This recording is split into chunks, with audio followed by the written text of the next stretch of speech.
Good morning guys, isang mapagpalang umaga po sa ating lahat. Welcome back po muli sa ating munting YouTube channel, Sherwin TV.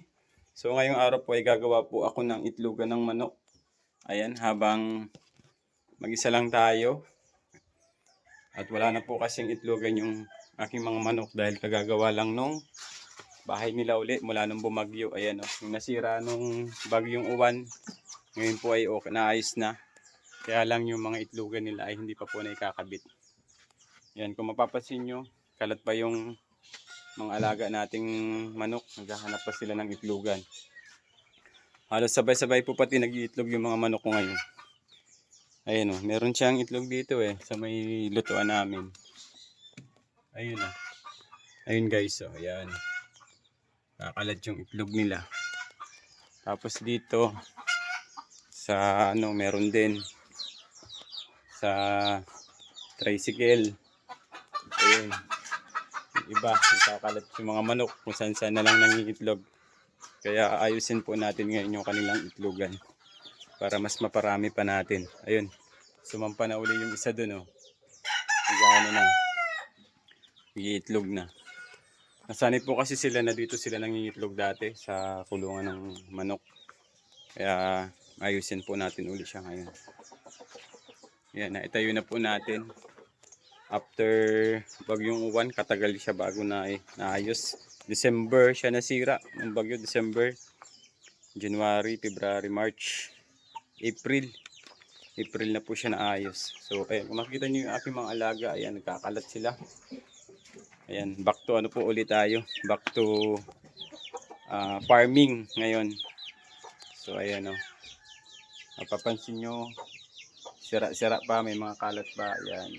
Dati po kasi naging okay na to. Dahil sa bagyo na sira, ayan.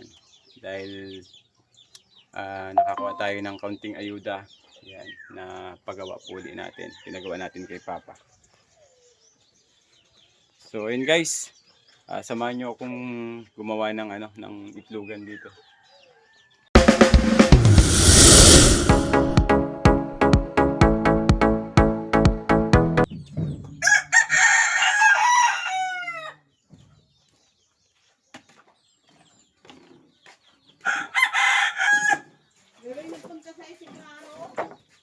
Hindi, bakit? Nakalimig di ay. Nakabutang baka nagpunta doon sa baba. Nagbisita ka rin. Dinawasan mo si Baybay mo naman. Oo, dalawang kubi ko. Nagbigay man ako. Nagbigay man ako. Bisita siguro.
So yun guys, tapos na yung ano natin, project natin ngayong araw. Ayan, nalagay na po natin yung mga itlogan ng manok.